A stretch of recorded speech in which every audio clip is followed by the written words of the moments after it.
ഞാൻ communist party വേണ്ടിയ മാർക്സിസ്റ്റിൻ്റെ ഒരു മെമ്പറാണ്, പാർട്ടി മെമ്പറാണ്. ഞാൻ ഒരു ഭാരവാഹിത്വം ഏറ്റെടുത്തിട്ടില്ല.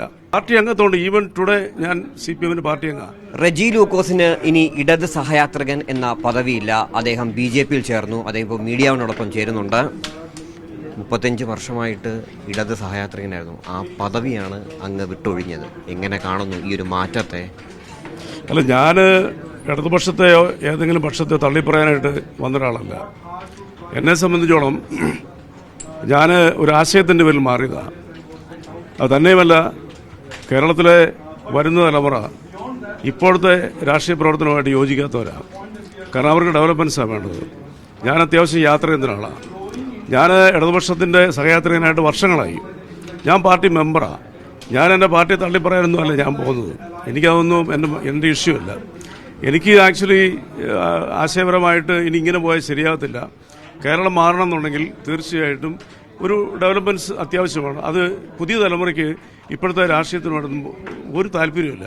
ഞാൻ പറഞ്ഞത് ഇപ്പോഴത്തെ ഈ രീതിയിലുള്ള രാഷ്ട്രീയമായിട്ട് താല്പര്യമില്ല. മാറ്റം അനിവാര്യമാണ്. ആ മാറ്റത്തിന് ഇന്ന് ഏറ്റവും നല്ല ചോയ്സ് എന്ന് പറയുന്നത് BJPയാണ്.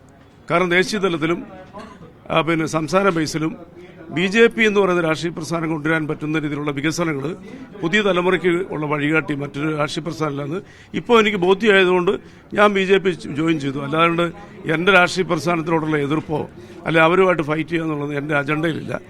മാറ്റം അനിവാര്യമാണെന്ന് എനിക്ക് തോന്നി. മാറ്റം എന്ന വാക്കിന് മാത്രമേ ഉള്ളൂ. ഏതൊരു രാഷ്ട്രീയ പ്രസ്ഥാനത്തിലും ഐഡിയോളജിക്കലായിട്ട് പ്രവർത്തിക്കാൻ ഇന്ത്യയിലുള്ള ഏതൊരു പൗരനും അവകാശമുണ്ട്. അപ്പോൾ ഈ ഇത്രയും ദീർഘമായ ജീവിതത്തിൽ എനിക്ക് ഇങ്ങനെ ഒരു ആശയപരമായ രീതിയിലുള്ള യോജിപ്പ് തോന്നിയുകൊണ്ട് ഞാനിതിനകത്ത് BJP ജോയിൻ ചെയ്തു. ഇനി ഒരു കാര്യം ഞാൻ പറയാം, ഇനിയുള്ള എൻ്റെ യാത്രകൾ BJPയോടൊപ്പമായിരിക്കും. ഇനി എൻ്റെ ശബ്ദം പുറത്തു വരാൻ സാഹചര്യം ഉണ്ടായാൽ ഞാൻ BJPക്ക് വേണ്ടി ശബ്ദിക്കും. ഞാൻ BJPക്ക് വേണ്ടി ശബ്ദിക്കുന്നത് വർഗീയപരമായിട്ടൊന്നുമല്ല, എനിക്കങ്ങനെ ചിന്തയുള്ള ഒരാളല്ല.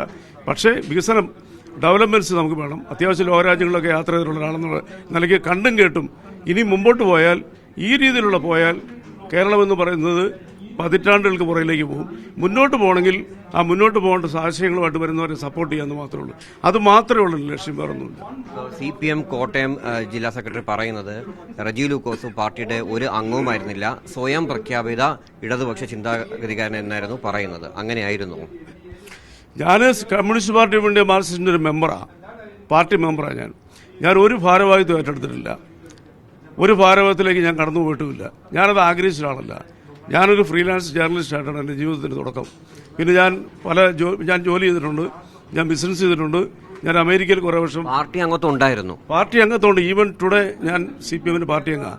എൻ്റെ ബഹുമാനപ്പെട്ട കോട്ടയം ജില്ലാ സെക്രട്ടറി അത് അറിയാണ്ട് പറഞ്ഞായിരിക്കാം. ഞാൻ ഏതായാലും ഈ CPM എന്ന് പറയുന്ന പാർട്ടിയായിട്ടൊരു തർക്കത്തിനൊന്നും ഞാൻ തയ്യാറല്ല. ടുഡേ ഓൺവേഴ്സ് ഞാൻ ഭാഗ്യവശം നരേന്ദ്രമോദിനെ ഇൻ്റർവ്യൂ ചെയ്തിട്ടുള്ള ഒരാളാണ് 2013. അദ്ദേഹമായിട്ട് അഭിമുഖം നടത്തിയിട്ടുള്ളതാണ് അമേരിക്കയിലെ പത്രത്തിന് വേണ്ടിയിട്ട്. അപ്പം അന്നൊന്നും എനിക്ക് BJPയുടെ ഒരു ചായവുമില്ല, ഒന്നുമില്ല. ഞാനൊരു കറതീർന്ന ഇടതുപക്ഷക്കാരനാണ്. പക്ഷേ മാറ്റങ്ങൾ വന്നു തുടങ്ങിയ മുതൽ ഞാൻ അതിനോടൊപ്പം ചേർന്നു. That's it. Camera person S. സനോഷിനോടൊപ്പം RB Sanu, media 1.